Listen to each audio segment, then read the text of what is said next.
Isang kaibigan ng aking asawa na nagbibigay ng espesyal na masahe sa isang pribadong lugar nang walang kaalam-alam ang aking misis. Noong una, simpleng physical therapy lang ito, ngunit ngayon, mas naging pamilyar na siya sa akin kaysa sa sarili kong asawa. Ito ay isang uri ng kaligayahan na hindi ko pa nararanasan kailanman. Pero hindi ko alam nun na ang maliit na alap na nagsimula sa kaligayahan ay lalaki at magiging isang malaking apoy na tutupo sa akin. Kung pipindutin ninyo ang subscribe button, maghatid kami nga nakakagulat at nakaantik na kuwento mula sa totoong buhay linggo-linggo. Simulan na natin ang kuwento ngayong araw. Linggo ngang umaga iyon, napakaganda ngang sikat ng araw. Gaya ngang dati, pumunta ako sa basketball court para sa aming lingguhang laro sa liga ngang barangay. Nagsintas ako ng sapatos, nag-inat at nagpainit ng katawan. Akala ko, ayos na ang lahat. Kuya Miguel, kailangan mong makashoot ngayon. Sigaw ngang isang mas nakababatang kasamahan. Sabay hagis ng bola sa akin. Ngumiti lang ako at kumawi. Magaan ang pakiramdam ngang katawan ko sa araw na iyon. Siguro iyon ang naging problema. Nga 20 minuto na siguro sa unang quarter nangyari. Habang dinadala ko ang bola at papaliko sa kanan para sa isang fast break, bigla kong narinig na lumagutok ang aking bukong-bukong. Sa isang iglap, alam ko nang may mali. Napaluhod ako at bumagsak. Aray ko, ang sakit! Halos hindi ako makahinga habang unti-anting namaga ang paa ko. Inalalayan ako ngang kasama ko at dinala agad sa emergency room ngang pinakamalapit na ospital. Mas malala pa sa inaasahan ko ang resulta ng x-ray. Hindi lang ito simpleng pile, may pinsala sa litit, ligament injury, ang pakiramdam ngang paglabas mula sa ospital na paika-ika, na ang buong paa ay nakakas, mahirap ilarawan sa salita. Hindi naman kailangan ng operasyon. Pero kailangan mong magpahinga ng ilang linggo, sabing doktor. Tumango lang ako, mabigat ang dibdib. Pagdating ko sa bahay, nakita ko ang asawa kong si Isabel na abala sa sala. May tinatapos siya sa laptop nang mapansin niya akong pumasok at nanlaki ang kanyang mamata. Mahal, anong nangyari? Ayos ka lang? Masakit ba? Okay lang ako. Napilayan lang. Kailangan ko lang mag-rest at magpahinga. Sagot ko. Nagsimula ng mag-sermon si Isabel. Sabi ko na nga ba, may edad ka na. Pero kung mag-basketball ka, parang bata. Ang paglalakad ang pinakaligtas at pinakamagandang ehersisyo. Kahit sermon, alam kong nag-alala siya. Nang tanungin ko kung ano ang ginagawa niya, sinabi niyang marami lang talagang trabaho sa opisina. Mula sa araw na iyon, ang kama at ang sofa sa sala ang naging mundo ko. Nagpaalam ako sa opisina na magbabakasyon, ako ngan 2 linggo. Mahirap kumilos mag-isa at dahil abala rin si Isabel, madalas ay kung ano lang ang madaling lutuin ang kinakain ko. Lumipas ang ilang araw. Biglang sinabi ni Isabel, Mahal, naalala mo ba yung kaibigan kong si Liza? Yung physical therapist na naiwento ko sa'yo dati? Mukhang may oras daw siya. Physical therapist? Oo. Nagtrabaho siya sa ospital dati pero may sarili na siyang klinik ngayon. Kung okay sa iyo, pupunta raw siya bukas para tingnan niyang paa mo. Ano sa tingin mo? Walang pag-alinlangan. Tumango ako. Mas mabuti na sigurong kakilala. Kinabukasan, manggabandang umaga, may knock-doorbell. Si Isabel mismo ang nakbukas ng pinto. Liza! Buti nakarating ka. Pasok ka. Pumasok siya. Hanggang balikat ang kanyang makinis na buhok at nakasuot siya ng matingkat na green na sportswear. Ngayon ko lang siya nakita ng personal kahit na madalas siyang ikuwento ng asawa ko. Ayon sa kwento, hiwalay na si Liza sa asawa niya 3 taon na ang nakalipas at mag-isa na lang ngayon. Maliwanag ang kanyang ngiti at malinaw siyang magsalita. Hello po, Sir Miguel. Ikinagagalak ko po kayong makilala. Ako po si Liza, kaibigan ni Isabel. Hello? Salamat sa pagpunta mo rito. Nakakahiya naman. Naku, okay lang po. Marami na pong naiwento si Isabel tungkol sa inyo. Sa basketball niyo raw po nakuhayan. May mga inilabas si Liza mula sa kanyang bag at dahan-dahang sinuri ang aking binti. Ngayon, Light stretching lang muna para ma-relax ang muscles. Grabe ang pamamaga. Siguradong masakit to? Ngumiti siya. Pero bakit parang pamilyar ang ngiting iyon? Umupo ako sa sofa at iniunat ang aking binti. Lumuhot si Liza at sinimulang hawakan ang paligid ng aking bukong-bukong. Higit pa sa inaasahan ko, napakalambot at napakainit ngang kanyang nga kamay. Sa simula, wala akong ibang iniisip, terapi lang naman. Pero habang tumatagal, nagsimulang magbago ang pakiramdam ko. Napakalambot at pinongang mahaplos ni Liza. Mula sa bukong-bukong paakyat sa binti hanggang sa tuhod, bakit parang bumibilis ang tibok ng puso ko? Medyo masikip po pala ang mga muscle ninyo. Relax lang po kayo. Kailangan nating i-relax ang buong binti para mas mabilis gumaling ang bukong-bukong. Zig, mahal, kumusta? Magaling di ba ang kaibigan kong si Liza? Tanong ni Isabel. Magaling na. Kung sa ibang pakakataon, normal lang ang maririnig kong iyon. Pero ngayon, bakit parang bigla akong kinapos sa hininga? At doon ko napagtanto na kung ano-anong naisip ko. Ano ba to? Hindi. Terapi lang to? Pinakalma ko ang aking sarili. O sige, alis na ako para magtrabaho. At umalis na nga si Isabel, iniwan kaming dalawa lang ni Liza sa bahay. Tumagal ng 30 minuto ang terapi habang nag-ayos ng gamit. Sinabi ni Liza, dahil nasa bahay lang tayo, medyo hindi comfortable ang posisyon. Kung makakapunta kayo sa kliniko, mas makakapagbigay ako ng professional na care. May magamit din doon. Tumango lang ako. Hindi ko pa alam kung ano ang ibig sabihin nun. Pero malinaw na may kung anong nagbago sa loop ko. Lumipas ang ilang araw. 2 beses pang bumalik si Liza sa bahay. Parehong haplos, parehong pananalita. Pero unti-unti, nasasanay na ako sa tuwing hahawakan niya ang paa ko at sasabihing, medyo nabawasan na po ang pamamaga ngayon, ibang parteng katawan ko ang naninigas. Sinusubukan kong idaan sa tawa para hindi maging awkward, pero laging may naiwan na kakaibang tensyon. Hanggang sa muling maingat na nagsalita si Liza. Sir Miguel, natatandaan niyo pa po ba ang sinabi ko tungkol sa pagpunta sa klinik ko? Panahon na po para simulan ang totoong rehabilitasyon. Hindi ko alam bakit ganun ang dating sa akin ng masalitang iyon. Lalo na ang pariralang totoong rehabilitasyon na binigyan ko ng ibang kahulugan. Nakakainis isipin, ako na po ang bahalang magsabi kay Isabel. Ang mahalaga po ay ang mabilis ninyong pagaling. Sa huli, pumayag ako. Terapi lang naman. Pupunta lang ako para magpagamot. Nung buyers ngang hapon na iyon, unang beses akong pumunta sa klinik ni Liza. Mas mayos at tahimik pala ang lugar kaysa sa inaasahan ko. Mahinang ilaw, kalmadong musika, malinis na puti at kahoy na interior. Dahil siya lang ang nagpapatakbo. Tahimik ang lugar at, sa hindi malamang dahilan, komportable ako. Sir Miguel, andito na po pala kayo. Hinihintay ko po kayo. Nakangiting binuksan ni Liza ang pinto. Nakasuot siya nga medyo mas manipis na cream-colored na leggings kaysa sa dati. Bigla itong napansin nga mata ko. Pinahiga niya ako sa isang kama at maingat na sinuri ang aking paa. Malaki na po ang iginaling. Ngayon, subukan nating i-relax hanggang sa hita para may tuwid ang balanse sa paglakad. Kailangan nating alisin ang tensyon sa buong katawan. Ziga, ikaw ang bahala. Muli, dumampi ang kanyang nakamay.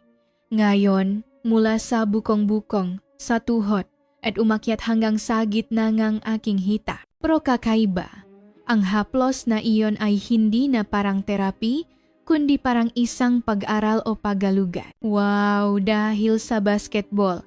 Ang tigas pa lang ang hita niyo. Sa sinabi niyang iyon, bumilis ang tibok ng puso ko at kung saan sang parteng katawan ko ang nanigas. Huwag po kayong matense, ako na po ang bahala sa inyo. Muli, kinapos akong hininga sa sinabi niya. Pagkalipas ng mga 30 minuto, mahinang nagsalita si Liza. Sir Miguel, alam niyo po, medyo nalulungkot ako nitong mga nakarang araw. Biglaan ang sinabi niyang iyon, pero hindi ko magawang lumingon sa iba. Kakaiba no? Pero matagal-tagal na rin kasi mula nung may nakasama akong ganito kalapit. Ang kamay ni Liza ay dumapo sa aking tuhod at dahan-dahang umakyat sa aking hita. Nakblan ko ang isip ko. Mula sa sandaling iyon, hindi ko na alam kung anong sasabihin o anong expression ang ipapakita. Masyado po bang ngabala si Isabel? Medyo. Hindi po ba kayo nalulungkot kapag mag-isa lang kayo? Ang kanyang salita ay tumama sa isang malalim na bahagi ng aking pagkatao. Biglang natuyo ang aking bibig at nablangko ang isip ko. Hanggang dito na lang po muna tayo ngayon. Pagkatapos ay bahagyang umiti si Liza at dahan-dahang inalis ang kanyang kamay sa aking hita. Paglabas ko, napakalamig ngang hangin. Paparating na yata ang Bermans habang naglalakad. Pilit na bumabalik sa isip ko ang haplos ni Liza. Kakaiba, pero hindi ako nakaramdam ng pakadiri. Iyon ang mas nakakatakot. Mula noon, hindi na ako bumalik sa klinik ni Liza. Sa tutulang, nung unang araw na iyon, natakot ako sa sarili ko. Yung haplos, yung tingin, naramdaman kong hindi na iyon simpleng physical therapy. Pero habang lumilipas ang mga araw, paulit-ulit na bumabalik ang pakiramdam na iyon sa aking isipan. Habang nanonood ang TV sa sofa, bigla-bigla na lang sumasagi ang alaala ng araw na iyon. Ang eksena kung saan ipinatong ni Liza ang kanyang kamay sa aking tuhod at ang kanyang nanginginig na boses. Masyado po bang abala si Isabel? Hindi po ba kayo nalulungkot kapag mag-isa lang kayo? Paulit-ulit na umalingaw-ngaw sa isip ko ang mga salitang iyon. Si Isabel ay abala pa rin at ako ay mag-isa pa rin. Hindi tumigil si Liza sa pakontak sa akin. Halos araw-araw siyang nagte-text. Miguel, kumusta na ang paya mo? Maulap ang panahon ngayon. Mas sumasakit daw yan kapag ganito. Ingat ka. May oras ka ba bukas? Kung mag-isa ka lang, pwede tayong mag-lunch. Palagi niyang ginagamit na dahilan ang therapy. Pero sa likod ng masalitang iyon, parang laging may ibang kahulugan. Pagkatapos ng ilang araw na pag-isip, bumalik ako sa klinik niya, sinalubong ako ni Liza na may masayang muha. Wow, dumating ka? Namiss kita? Ngumiti lang ako ng alanganin bilang sagot. Sa totoo lang, gabi bago ako pumunta, halos hindi ako nakatulog sa pag-iisip. Huwag kang pumunta. Huwag mong lakpasan ang linya. Paulit-ulit kong sinabi iyon sa sarili ko, pero ang katawan ko ay kusa nang naglakad patungo sa kanya. Ang terapi sa araw na iyon ay mas tahimik, mas malalim. Halos hindi nagsalita si Liza. Dahan-dahan, napakadahan-dahan niyang hinaplos ang aking binti. Nang umabot ang kanyang kamay sa panloop na bahagi ng aking hita, halos maputol ang aking hininga. Ang haplos na iyon ay tiyak na hindi na terapi. Relax ka lang, hayaan mo ako. Ako na ang bahala sa lahat. Ang kanyang salita ay tila napakalambing sa araw na iyon. Hindi ko na matandaan kung ano ang ginawa ko. Basta't matagal akong nagpadala sa kanyang haplos nang walang iniisip. Matagal akong nakapikit at sa isang sandali, naramdaman ko ang kanyang hininga malapit sa aking mukha. At dumampi ang kanyang ngalabi, isang maikling ngunit malinaw na halik. Sa sandaling iyon, alam kong mali. Sinasabi ngang isip ko na hindi ito tama. Ngunit kakaiba habang sumisigaw ang isang bahagi ngang aking isipan.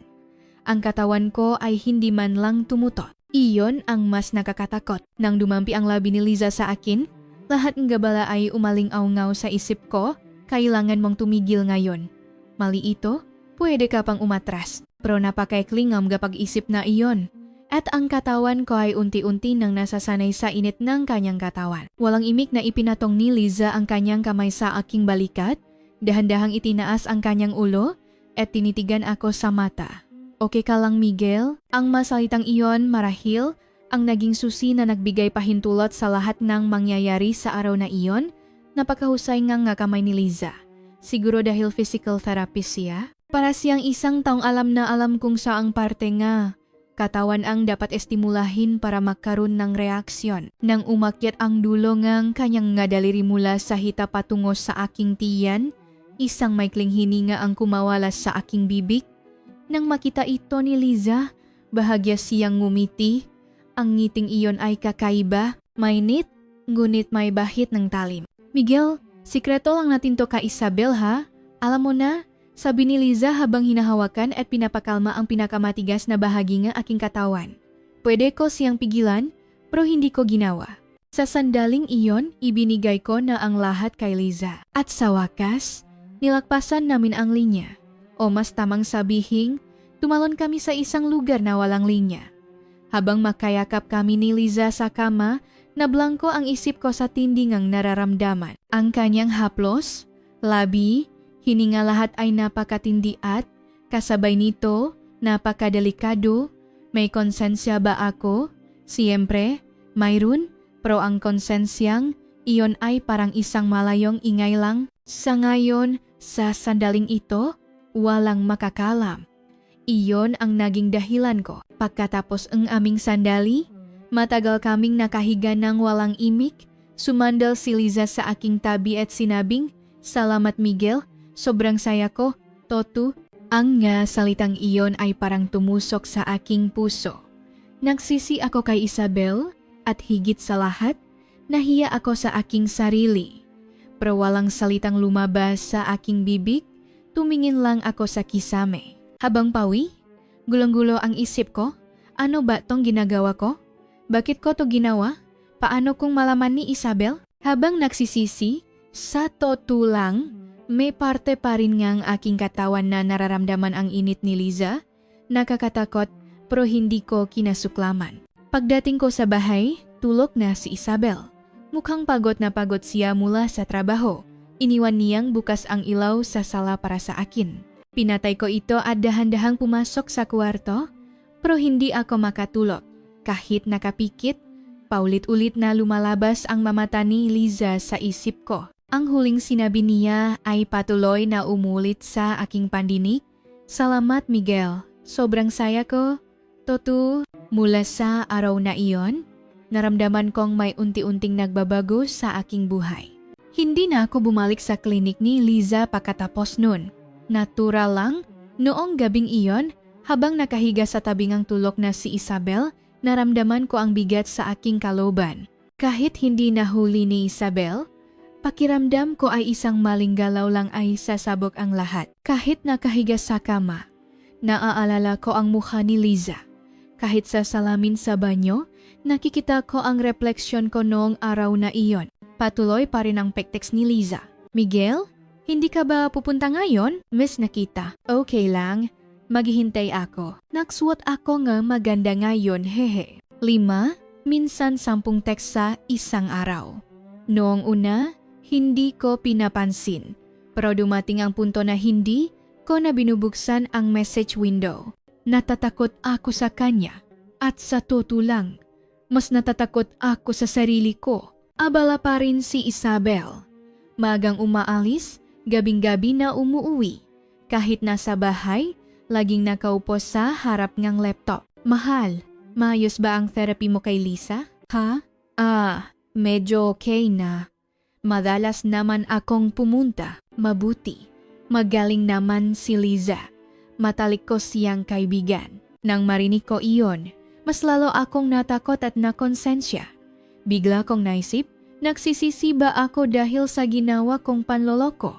O mas takot lang akong mahuli? Ang matanong na iyon sa sarili ko ay masakit pala. Isang araw, sinabi ni Isabel, "Talaga bang okay ka na? Hindi na ba masakit ang paa mo?" "Oh, alos magaling na." Nagtatampo si Liza. "Hindi ka na raw nagpaparamdam." Sa sinabi niyang iyon, natigilan ako. Sinabi ni Liza kay Isabel na hindi ko siya pinapansin. Wala bang sinabi si Liza kay Isabel? O alam na niya ang lahat pero nakukunwari lang? Walang kibo si Isabel na uminom ng isang basong tubig, umupo sa mesa, at binuksan ang kanyang laptop. Bakit parang napaka-estranghero ng kanyang likod?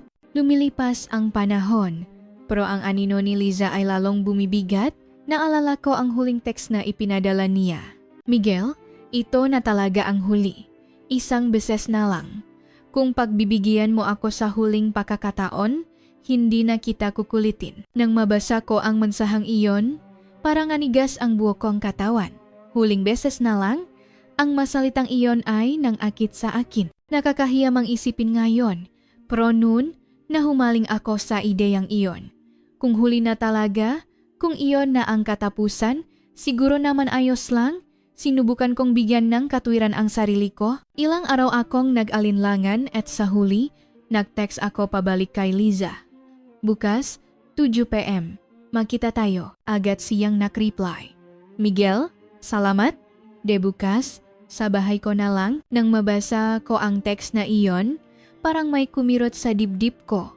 Naramdaman kong wala ng atrasan ito at dumating ang kinabukasan. Nung gabing iyon, pumunta ako sa bahay ni Liza. Nakuha ko ang address sa text niya kahapon, isang maliit na condominium complex sa isang lugar na madalas ko lang madaanan. Sumakay ako ng elevator papuntang sa 11th floor. Bago pa man ako makapak-doorbell, bumukas na ang pinto. Miguel, andito ka na pala. Akala ko malalate ka. Namiss kita. Nakatayo si Liza sa may pinto. Nakatali ang kalahatingang kanyang buhok at nakasuot siya ngang manipis na robe. Bahagyang nakikita ang hubog ngang kanyang katawan sa ilalim nito. Sa sandaling iyon, kinapos akong hininga. Dapat na ba akong umalis? Sumagi iyon sa isip ko, pero ang mga pa ko ay pumasok na sa loob. Umupo ka. Kumain ka na ba? Kumain na ako. Gusto mong kape o baka wine? Bago pa man ako makasagot, kumuha na si Lizang boteng wine na parabang nakahanda na. Tumango na lang ako. May mahinang tuktok at isang maliit na lamp ang nagbibigay ng malambot na ilaw sa silid. Ang tsondo ni Liza ay napakalinis, parang isang hotel suite. Habang tinatanggap ang kopang inabot niya, sinabi ko, ngayon na ang huli. Tuparin mo ang pangako mo. Tumango si Liza at hinawakan ang aking kamay. Miguel, ito na ang huli. Kaya gusto kong gawing mas espesyal. Bibigyan kita ng isang bagay na hindi mo malilimutan. Dumampi ang kanyang labi at ang kanyang kamay ay dahan-dahang bumaba sa aking ibabang bahagi. Lahat ay iba sa dati. Sinabi niyang ito na ang huli, pero may kakaibang kahulugan sa kanyang salita. Dumulas ang kanyang robe sa sahig. Ang kanyang katawan ay mas matapang at punong kumpiyansa ngayon. Naging masidi ang aming pagtatalik sa sofang sala. Dahan-dahan, siyang humihinga habang bumubulong sa aking tainga. Miguel, ngayon, lahat sa iyo, titikman ko. Sa sandaling iyon, nang hina ang aking mga binti at parang gumuho ang lahat. Pakaraan ng ilang sandali, hinila niya ako papunta sa kwarto. Ang kwarto ay may malambot na ilaw at mabangong amoy ng rosas. Sa ibabaw nga ay may malinis na kumot, lahat ay napakahusay na inihanda. Kung isipin ko ngayon, masyadong perpekto. Ang aming pangalawang pakikita ay mas matindi at ang kanyang kilos ay mas lantarang mapangakit. Nang marating namin ang kasukdulan, habang humihinga ako ng malalim, sinabi niya, Miguel, gabi na, dito ka na lang matulog. Hindi naman daw uwi si Isabel ngayon. Biglang kumirot ang ulo ko. Sa tabi niya, hindi ako makapikit. Noong gabing iyon, umalis ako sa bahay ni Liza at umuwi. Inali ko ang sarili ko na tapos na ang lahat, na mabuti na lang at natapos na rin sa wakas. Kinabukasan pagising ko, kakaiba ang pakiramdam ko. Tuliro ang isip ko at parang hungkak ang pakiramdam. Ang masandali kasama si Liza ay hindi maalis sa isip ko. Tapos na, di ba? Tama na ang pag-isip. Pero kahit anong pilit kong kalimutan, hindi mawala. Hindi umuwi si Isabel kagabi dahil sa trabaho. Inayos ko ang kama, umupo sa mesa sa sala, at uminom ng kape. Habang tulala, narinig ko ang tunog ng text sa cellphone ko. Nang busan ko ito, may mensahe mula kay Liza. Isang video file na may kasamang maikling mensahe. Ang hindi natin malilimutang huling pakikita. Ano to? Bago ko pa mabuksan ang video, tumawag si Isabel. Hello, Isa? Walang sumagot. Isang sandaling ang katahimikan. Ang sumunod na boses ni Isabel ay mababa at matigas, hindi pamilyar. Nasaan ka? Nang sabihin kong nasa bahay, biglang bumukas ang pinto at pumasok si Isabel.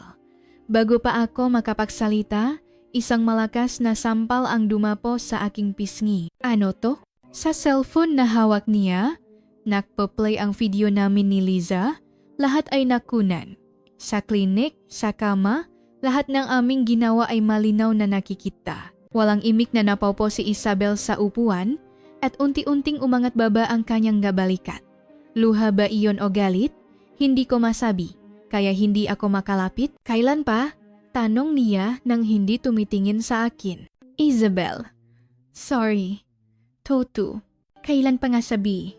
Sagutin mo ko. Hindi ako makapagsalita. Yumuko na lang ako. Sabi mo masakit ang paa mo, pero may lakas ka palang gumawa niyan. Paano mo nagawa to sa matalikong kaibigan? Tao ka ba? Wala pa ring salitang lumabas sa bibig ko. Tumayo si Isabel at pumasok sa kwarto. Nagsimula siyang mag-impake. Binuksan ang nga drawer, ang aparador, at inilagay ang kanyang nga damit, makeup, at laptop sa isang bag. Parang matagal na niyang pinahandaan ito, napakakalmado, magiwalay na tayo. Uwi ako sa amin. Hindi ko to kaya. Nang makita kong nanginginig ang dulo ngang kanyang nga daliri, hindi ko napigilang umiyak. Isabel, sorry, sandali lang talaga. Manahimik ka. Nandidiri ako sayo, ayoko nang marinig ang boses mo. Dala ang magagamit. Lumabas si Isabel. Bago siya umalis, huminto siya at nagiwan na huling salita. Buburahin ko kayo ni Lisa sa buhay ko. Magsama kayo. Huwag niyo na akong isipin. Ako na ang Alice. Blake, ang pagsarang pinto ay parang tunong pagintong buong buhay ko. Sa buong buhay ko, ngayon lang naging ganito katahimik ang bahay. At ngayon ko lang naramdaman ang takot sa katahimikang iyon. Pakiramdam ko, iniwan ako sa mundo ng mag-isa. Matagal akong nakatayo lang doon matapos isara ang pinto, nakatingin sa kung saan nawala si Isabel. Sa katahimikan ng bahay, doon ko naisip, tapos na ang lahat. Habang nakaupo mag-isa sa sala, muling tumunok ang cellphone ko. Bago ko patingnan, alam ko na. Si Liza, Miguel, baka hindi pa yun ang huli nating pakikita. Tayong dalawa na lang ang natira, di ba? Hihintayin kita. Nang mabasa ko ang mensahang iyon, na may kasama pang smiley, nanlamig ang aking nga kamay at nabitawan ko ang cellphone. Ngayon, malinaw na, ipinadala ni Liza ang video kay Isabel. Mula sa simula, gusto niyang mahuli kami. Para umalis si Isabel, para maiwan ako, para makapasok siya. Habang iniisip ko, kinilabutan ako, noong gabing iyon, hindi ako nakatulog. Kapag ipinipikit ko ang nga mata ko, nakikita ko ang tingin ni Isabel na may kasamang tawa ni Liza. Babangon ako, maglalakat sa sala, parang sasabog ang dibdib ko. Kinabukasan, may pasok ako pero wala ako sa sariling pumasok. Nag-text lang ako sa opisina na masama ang pakiramdam ko. Buong araw akong nakahiga sa sofa, hindi man lang binuksan ang TV. Bigla kong naalala ang malitrato namin ni Isabel. Sa isang drawer, kinuha ko ang isang luma ng album. Habang tinitingnan ko ang malitrato, parang hindi ako makahinga. Ang mga ngiti naming dalawa, ang mga panahong sinira ko, lahat ay nakatago sa mga litratong iyon. May dumating na namang text, si Liza ulit. Miguel, anong ginagawa mo? Anong gusto mong kainin mamaya? Pupunta ba ako diyan? Wala na naman si Isabel. Nang mabasa ko iyon, hindi ko na napigilan. Tinawagan ko siya, 2 ring lang, sinagot niya. Miguel, Miss Noki, bakit mo ipinadala ang video? Natahimik sandali si Liza, tapos ay mahinahon siyang sumagot. Dahil sa akin ka na ngayon, Miguel, kailangang mawala ni Isabel para maging mas masaya tayo. Diba, malinaw ang sinabi niya. Hindi ito pag-ibig, kundi obsession at isang plano. Nakakatakot ka nang sabihin ko iyon. Hindi tumawa si Liza. Gusto mo rin naman, diba? Yung magabi, yung nga sandali. Hindi ba totoo yun? Nakamali ako. Para sa akin, mas mahalaga si Isabel. Isang kabaliwan lang ang nangyari sa atin. Pagkatapos kong sabihin iyon, nanlamig ang boses ni Liza. Sige, kung yan ang gusto mo, balikan mo ang mahal mong si Isabel at mabuhay kayo ng masaya, titignan ko kung gaano kayo magtatagal. At ibinaba niya ang tawa. Naiwan na naman akong mag-isa sa isang bahay na walang tao. Ang tunok lang ng orasan sa sala ang naririnig ko At sa unang pagkakataon, umiyak ako. Umiyak ako ng walang tunog. Parang gumuho ang mundo ko. Nung gabing iyon, habang iniinit ang natirang sinigang sa ref, paulit-ulit kong tinanong ang sarili ko, paano na ako mabubuhay ngayon? Ilang panahon na ang lumipas. Mula nang umalis si Isabel, naging malabo ang lahat, may mga araw na tahimik, may mga araw na malungkot, kahit natutulog, parang hindi, kahit gising, parang hindi. Sa ganitong estado ako pumasok sa trabaho. 2 araw akong absent kaya nakakahiya, pero hindi iyon ang problema. Pagpasok ko sa opisina, iba ang atmosphere. Walang direktang nagsasabi, pero ramdam ko ang ngasulyap nila sa akin. Saglit lang, tapos iwas ng tingin. Ang kasamahan kong nakakasalubong sa hallway ay makukunwaring may tinitingnan sa cellphone. Ang ngakatim ko ay umiwas sa tiyanten. Habang kumukuhang pagkain, narinig ko ang bulungan sa likod ko. Yung video, siya nga daw yun, sa klinik, grabe. Nanlamig ang dibdib ko at nanginginig ang kutsarang hawak ko. Nawalan akong gana at hindi ko na kayang manatili doon. Umalis ako kahit hindi pa kumakain. Noong hapon na iyon, tinawag akong manager ko, Miguel, mahirap ba ang pinagdadaanan mo? Alam mo naman, hindi maganda para sa imaheng ng kumpanya ang maganyang usapan. Pasensya na po sir, hindi ko naman sinasabing mag-resign ka. Pero baka gusto mong magbakasyon muna? Medyo hindi na rin komportable ang mataw. Iyon ay isang magalang na paraan ngang pagpapaalis sa akin. Tumango lang ako at nag-file ngang leave simula sa susunod na linggo. Ano pa nga bang silbing ang leave? Habang papalabas ng opisina. Tirik ang araw, pero madilim ang paningin ko. Parang ang araw, ang nga tao, ang mundo ay tumalikod sa akin. Sa labas, sa may sari-sari store, nakasalubong ko ang isang ale na kapitbahay. Yumuko lang ito at hindi man lang bumati. Doon ko napagtanto. Ang lugar na ito, ang mataong ito, iba na ang tingin sa akin. Ang maliit na apoy na sinimulan namin ni Liza ay isa ng malaking suno na tumutupo sa akin. Gabi-gabi, bukas ang TV pero wala akong naririnig. Ang natunog sa labas pawing nga tao, naglalaro nga bata, tunong delivery truck lahat ay parang ang layo-layo sa akin. Sa jeep na noon, lalo akong lumilik. Nagpasa akong resignation letter. Walang sinabi ang manager ko. Tahimik lang ang taga-HR. Walang pumigil sa akin. Medyo masakit sa dibdib. Mahigit 15 taon din akong nagtrabaho dun. Naging tapat at masipa. Pero ang wakas ko ay ganito kapait. Walang kahit isang paalam na wala na lang ako. Umalis din ako sa lugar namin. Siguro mas mabuti na rin. Natapos ang kontrata namin sa bahay nang umalis si Isabel. Nag-impake ako ng ilang gamit at lumipat sa isang lumang studio-type apartment sa isang siksikang lugar sa Maynila. Isang kwarto, isang kusina, isang banyo, malit ang bintana at kaunting sikat lang ng araw ang pumapasok. Luma ang ref at may kalawang na angkalan. Pagbukas kong pinto, doon ko naramdaman, mag-isa na nga talaga ako. Konti lang ang dala ko, isang set ng business suit, ilang damit, isang shaving kit, at isang libro. Walang TV, walang wifi, cellphone lang ang nakasaksak. Habang nagsasaying sa rice cooker, hindi ko alam kung bakit natawa ako mag-isa. Ngayon, mag-isa na akong nagsasaying. Habang tumatawa, naramdaman kong nangingilit ang luha ko. Hindi ko alam kung tawa ba o iyak ang nararamdaman ko sa maliit na kwartong iyon. Nahahanap ako ang trabaho. Sa edad kong ito, hindi na maraming mapapasukan ang isang dating office worker. Pero kailangan kong kumilos, kailangan kong maging abala para walang maisip. Naghahanap akong trabaho bilang night shift sa isang convenience store at sa umaga naman, bilang janitor sa isang kalapit na tsondo. Mula madaling araw, nagmamop ng sahig, sa gabi nasa likod ng counter at nakakalkula. Ganun ko pinalipas ang mga araw. Kung may makakakita sa akin, siguro iisipin nilang kaawa-awa ako. Si Miguel, ang disente dati, ganyan na pala. Naalala ko ang ngabulungan.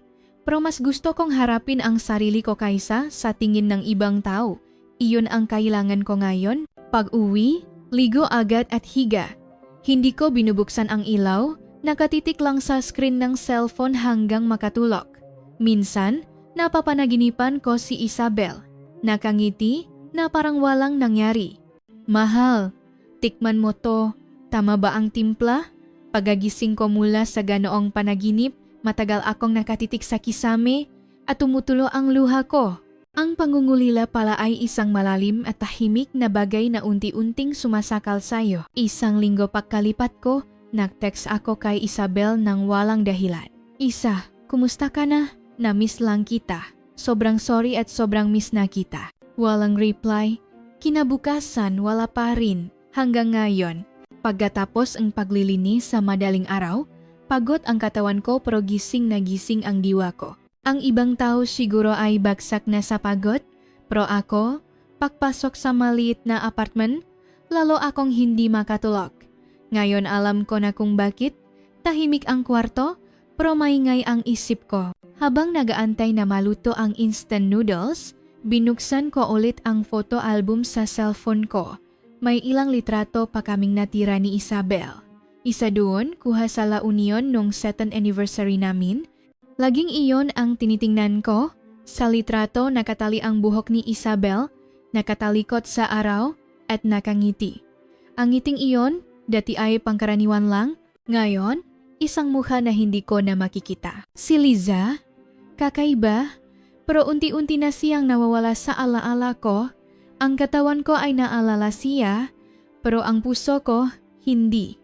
Ang maeksena namin ay parang isang malabong hamok na lang. Pero si Isabel, malinaw na nakatatak sa gitna nga aking dibdib. Ang kanyang pananalita, ang kanyang sermon, lahat ay malinaw. Minsan naisip ko, kung hindi ipinakilala ni Isabel si Liza, ano kaya ako ngayon? O kung naging matatag ako at tinanggihan si Liza, kasama ko pa kaya si Isabel ngayon? Ang magkung sakali na iyan ay dumadami nitong nga nakaraang araw, pawi. Nadaanan ko ang isang panaderya na paborito ni Isabel. Naalala ko ang masayang mukha niya kapag inuwian ko siya ng paborito niyang ensaymada. Bumili ako ng isa. Habang hawak ito, naisip ko, kung ibibigay ko to kay Isabel ngayon, anong magiging reaksyon niya? Ang simpleng imahinasyon na iyon ay sumisikip sa dibdib ko, pawi. Sa sobrang samang loop, nag-text ako kay Liza. Okay ka lang ba ngayon? Hindi ka ba nagsisisi? Nakakatawa, pero umasa akong magre-reply siya. Pero walang dumating, at parang tuluyan nang nawala si Liza sa buhay ko. Para siyang isang taong hindi kailanman umiral. Ngayon, wala nang natira sa paligid ko. Wala si Liza, wala si Isabel, walang trabaho, walang kaibigan. Ang natira lang nga itong maliit na kwarto at ang patong-patong na pagsisisi, naging madalas ang pagsasalita ko mag-isa.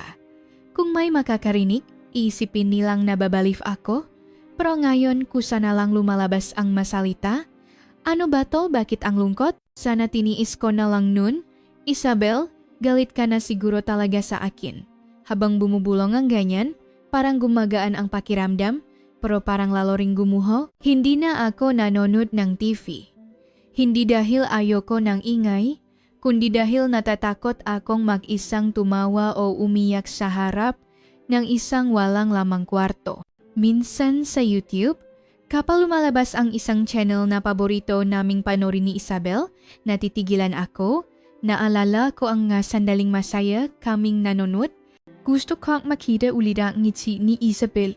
At naiyak na naman ako. Akala ko masasanay akong kumain mag-isa, pero mahirap pa rin pala. Isang kimchi, isang itlog na malat, kahit pilitin kong kumain, sa kalagitnaan, natitigilan ako. Madalas sabihin ni Isabel noon, kapag kumakain akong mag-isa sa trabaho walang lasa. Pinakamasarap kumain kapag kasama ka. Ang alaala na iyon ay mas mabigat pa kaysa sa kutsarang hawak ko. Ngayong araw, nag-text na naman ako kay Isabel. Maikli lang, kumusta ka na? Sobrang sorry talaga at sobrang miss na kita. Pagkatapos kong ipadala, hawak-hawak ko ang cellphone. Naghihintay nga kahit anong tunog, mahigit 1 oras akong nakatitik sa screen. Sa huli, Wala pa ring dumating? Nakapagtataka, no? Kapag nakamali ang isang tao, mas masakit pala kapag nalaman na niya ang pagkakamali niya kaysa noong hindi pa niya alam. Ang pasasalamat kay Isabel na hindi ko nakita noon, ang bawat tingin niya, ang bawat haplos, ngayon ay napakalinaw. Sana pala hindi ko na lang nalaman para hindi ganito kasakit. Sa gabi, ang eksena sa video ay bumabalik pa rin. Ang imahe ko na yakap si Liza. Ang eksenang iyon ay hindi na kaligayahan, kundi kasalanan na ang dala. Sa isang sandaling ang kaligayahan, nawala sa akin ang lahat. Sinira ko ang lahat. Sa gabing mag-isa, kapag tunok lang ng orasan ang naririnig, parang kinakain ng katahimikan ang loop ko. Kaya ngayon, kinakausap ko ang sarili ko para aliwin. Isabel, isang beses lang. Hindi ka na ba talaga pwedeng bumalik? Noong hapong iyon, umuulan. Ang mapatak sa bintana ay parang tumutusok sa dibdib ko. Pauwi mula sa trabaho, habang tinutupi ang basang payong, naisip ko, para saan pa ba ako nabubuhay? Isang bahay na walang tao, isang gabing walang naghihintay. Habang nagpapatuloy ang nga araw na ganito, gusto kong may matawag man lang na pangalan. Wala pa ring sagot sa mga text ko kay Isabel, at nawala na rin akong pag-asa. At ang pangalang sumagi sa isip ko, nakakatawa, ay si Liza ulit. Kung hindi dahil kay Liza, hindi sana gumuho ang lahat sa amin ni Isabel. Pero sa kabilang banda, kung hindi dahil kay Liza, guguho ba ako ng ganito kalaki? Ibig sabihin, ganun ako kahina, ganun kadaling natukso, at sa huli, bumaksak. Nag-alangan, tinawagan ko si Liza. Habang nagriring, sumisikip ang dibdib ko. Ngunit ang boses na narinig ko sa dulo ay hindi sa kanya. 2 ring lang, naputol na ang tawag. Doon ko nalaman, na-block na ako. Sa huling pag-asa, tiningnan ko ang profile niya sa Messenger, pero wala na akong makita. Siguradong na-block na nga. Sa sandaling iyon, nanlamig ang puso ko. Isang tao na dati ay tinatawag ang pangalan ko ng paulit-ulit sa isang araw. Ngayon ay isa na lang pangalan sa blocklist niya. Noong gabing iyon habang nakahiga at nakatingin sa kisame, naisip ko, wala na si Isabel, wala na si Liza, wala ng kaibigan, wala ng trabaho, wala na talagang natira. Naawa ako sa sarili ko, pero kailangan kong tanggapin na ako ang may gawangang lahat ng ito. Habang bumubulong mag-isa, nakatulog ako at nanaginip. Sa panaginip, nasa harap ko si Isabel. Walang imik, nakatingin lang, tapos tumalikot at naglakad palayo. Sumigaw ako, Isabel, huwag kang umalis. Lumingon ka please. Pero hindi siya lumingon. Paggising ko, 3:00 ang madaling araw. Basa ang luha ang unan ko, wala na talaga akong masasandalan. Huli na ang lahat. Habang nakatingin sa bintana, bigla kong naisip, nasaan ba ako ngayon? Masasabi kong nasa isang lumang apartment ako sa Maynila. Pero ang puso ko, nasaan? Hindi ko alam. Parang nasa isang hungkag na lugar. Mas nakakatakot pala ang pakiramdam na iniwan ka kaysa sa pagiging mag-isa. Hindi dahil gusto kong mag-isa, kundi dahil iniwan akong lahat. Iyon ang totoong kalungkutan. Wala nang kumakausap sa akin, wala nang matatawagang kaibigan.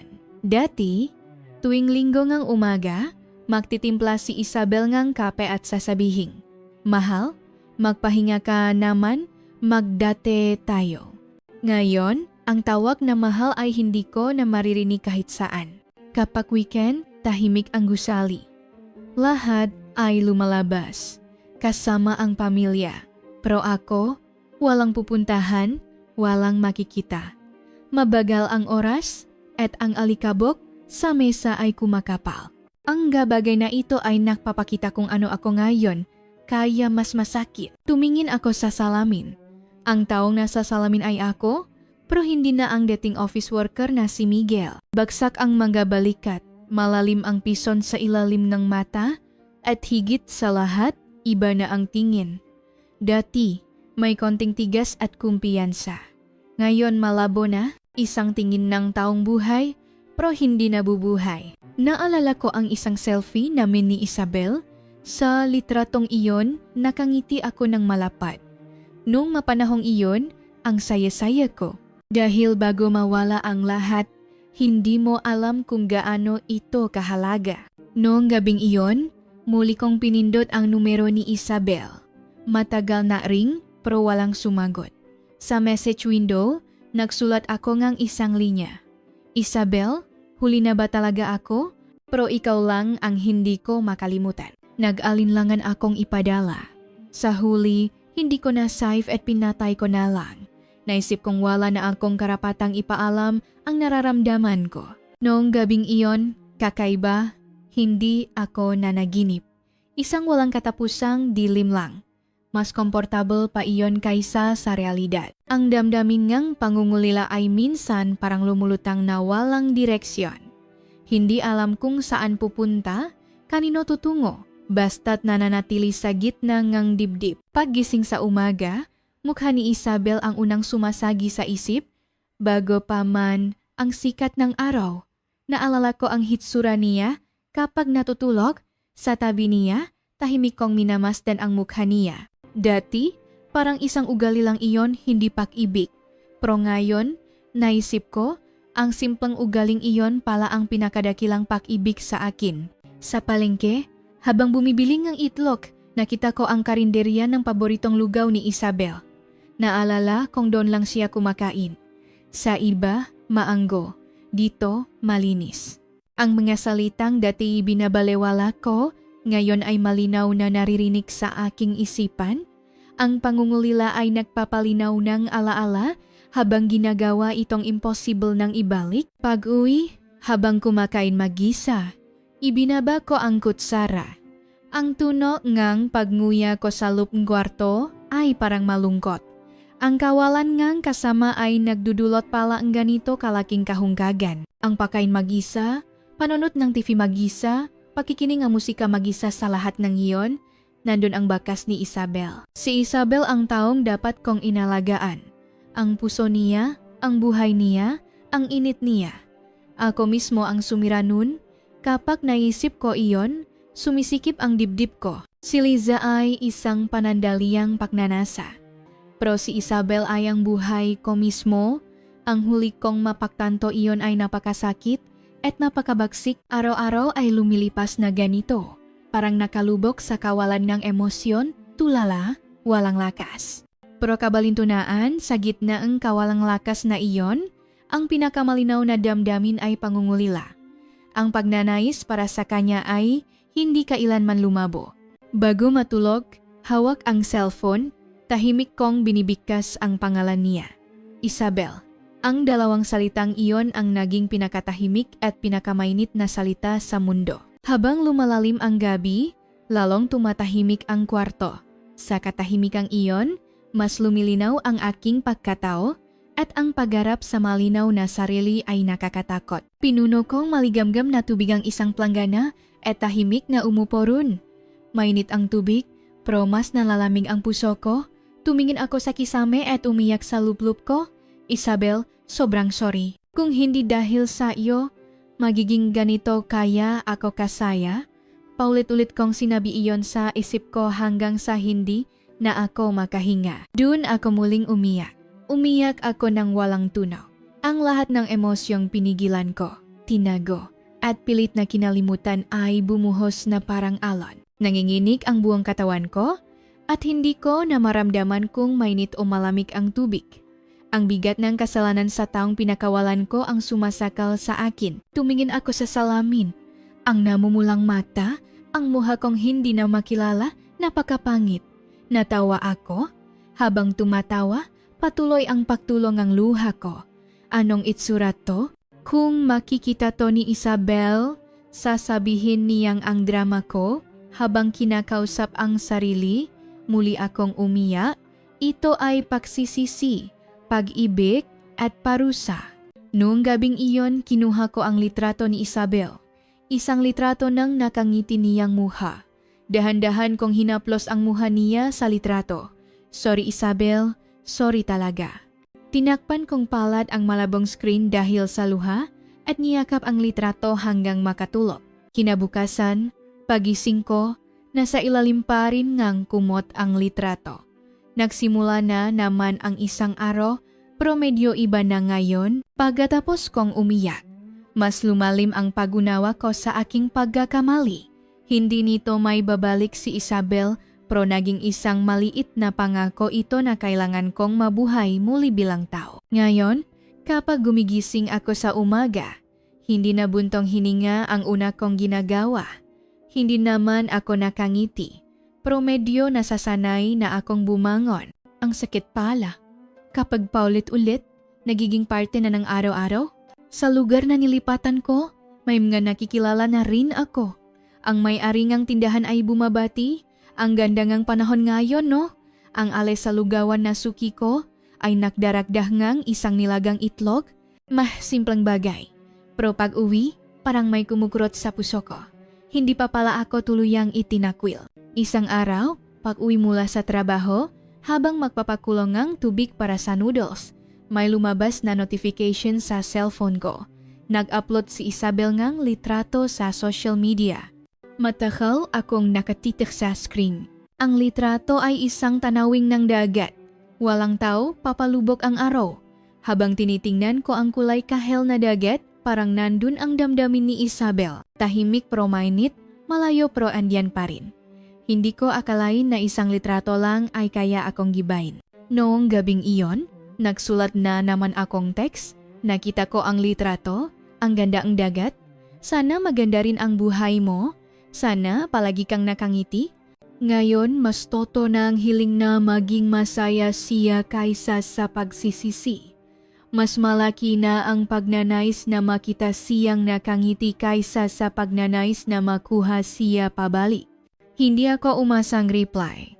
Alam kong kasakiman na iyon. Pero kakaiba, gumaan ang pakiramdam ko, ang pagpapadala ng nararamdaman, kahit hindi makarating, ay may kahulugan na pala. Isang gabi, habang may mahinang hangin, binuksan ko ang bintana at pumasok ang sariwang hangin. Isabel, itong hangin, nararamdaman mo rin kaya kung nasaan ka man? Hindi ko sinabi ng malakas, pero nanatili ito sa aking puso. Ang pangalan isang tao may kakaibang kapangyarihan pala. 3 salita lang, pero sa tuwing bibigkasin ko ito sa isip ko, kumikirot ang dibdib ko. Isabel. Sa pagtawag lang sa pangalan niya, bumabalik ang init niya. Ang hininga, ang tingin, ang boses. Ang pangungulila pala ay nagsisimula sa isang pangalan. Wala pa ring sagot mula kay Isabel, pero ayos lang. Hindi para makuha siya pabalik, kundi para lang kumpirmahin na ang puso ko ay nananatili sa kanya. Ngayon, sa isang sulok ng puso ko, tahimik siyang nabubuhay. Isang araw na walang pasok, medyo mabigat ang pakiramdam ko. Lumabas ako at naglakad-lakad sa parke. May mga taong naglalakad, mga batang tumatakbo. Sa tanawing iyon, naalala ko ang mapanahong kasama ko si Isabel na naglalakad. Dati 2 kami. Ngayon mag-isa na lang ako. Umupo ako sa isang bangko, uminom ng kape, at tumingala sa langit. Isabel, itong langit, nakikita mo rin kaya? Isang bulong na naman. Hindi ko alam kung bakit, pero kailangan kong tawagin ang pangalan niya para mabuhay. Pauwi, sa isang flower shop, nakita ko ang paboritong bulaklak ni Isabel. Puting baby's breath. Naalala ko noong birthday niya, inabutan ko siya niyan. Mahilig ka sa bulaklak, di ba? Hindi mahal, pero maganda. Noon, nakangiti siyang sumagot, ang puso mo na nag-isip sa akin ang mas maganda. Salamat, mahal. Ang ngiting iyon, hindi ko na makikita kahit na pumili ako ngang isang maliit na bouquet para lang ilagay sa isang sulok ngang kwarto ko. Hindi para sa kung sino man, kundi para sa sarili ko na naalala pa siya. Ang pag-ibig pala, hindi kailangang laging makasama. Pagsapit ng gabi, medyo nalanta na ang bulaklak. Pero kahit ang itsura nun ay parang mainit. Katulad ni Isabel, isang pangalang lumipas na, pero sa akin ay buhay pa. Itatago ko siya sa puso ko at unti-unti kailangan kong sumulong. Akala ko, kapag nawala na ang lahat sa isang tao, may matitira pa rin. Pagsisisi, alaala, o kahit kaunting pag-asa. Pero wala pala, ngayong araw, maganda ang sikat ng araw. Naglakat-lakat lang ako sa labas. Walang pupuntahan, walang gagawin, gusto ko lang maglakad. Akala ko, malilinawan ang isip ko. Umupo ako sa isang bangko, ipinikit ang mata at dinamdam ang hangin. May tumatawag sa pangalan ng isang bata sa malayo. Julia, dito, parang narinig kong Isabel. Nagulat ako. Ang tanga ko pala, sensitibo pa rin sa pangalan niya. Ngayon ko naisip, napakalaki palangang pagmamahal na ibinigay niya. Kaya inabuso ko at nang mawala, doon ko nalaman ang bigat. Ang pagkahumaling ko kay Liza ay patunay lang kung gaano kahina ang puso ko. Laging naghihintay si Isabel pero hindi ko yon nakita. Ngayon, tanggap ko na hindi na may babalik ang lahat. Kaya siguro, sa halip na pangungulila, pasasalamat na ang nararamdaman ko. Salamat dahil dumating siya sa buhay ko. Salamat dahil nabuhay siyang kasama ko. Salamat dahil tiniis niya ako. At salamat din dahil binigyan niya akong ganitong kasakit kung hindi ako nasaktan. Hindi ko malalaman kung anong klaseng tao ako. Sa bangkong ito, naisip ko, kailangan ko nang yakapin ang sarili ko. Ang sarili kong puno ng pagsisisi, pero may pusong toto. Ang pagtanggap dito ay isang paraan ng paghingi ng tawad kay Isabel at isang paraan ng pagilom para sa sarili. Binikas ko ulit ang pangalan niya. Isabel, hindi na masakit ngayon, parang isang malambot na dampi na lang. Itatago ko siya sa isang sulok ng aking puso at doon na siya mananatili. Malalim na ang gabi, tahimik sa labas, at ang katahimikan ay hindi nakakaiba. Dati takot ako rito, pero ngayon ayos lang. Tanggap ko na ang pagiging mag-isa, ang pagiging kinalimutan. Sa mesa, may isang postcard mula sa huli naming biyahe ni Isabel. Ang saya niya nun. Ang ngiti niya habang inaabot sa akin ang isang maliit na kabibe. Malinaw pa rin ang ngiting iyon.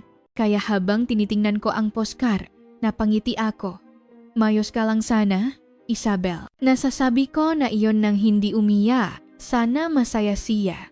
Sana, kung maisip man niya ako, huwag na siyang magalit. Kinuha ko ang cellphone at muling binuksan ang message window. Walang ipinadala, pero nagsulat ako. Ngayon, parang kilala na kita. Dati, akala ko lahat ay karapatan ko. Huli na, pero salamat at sorry talaga. Maging masaya ka. Iyon lang ang gusto ko ngayon. Hindi ko ipinadala. Hindi na kailangan, wala na akong karapatan. Itinago ko na lang sa puso ko. Nagsalita rin ako sa sarili ko. Sorry Miguel, ngayon ko lang iyon sinabi sa buong buhay ko. Palagi akong humihingi ng tawad sa iba. Pero ngayon, gusto kong maging mabuti sa sarili ko. Pinatay ko ang ilaw at umupo sa tabing ng bintana. Pumasok ang liwanag ng buwan. Sa ilalim nito, ipinikit ko ang mata.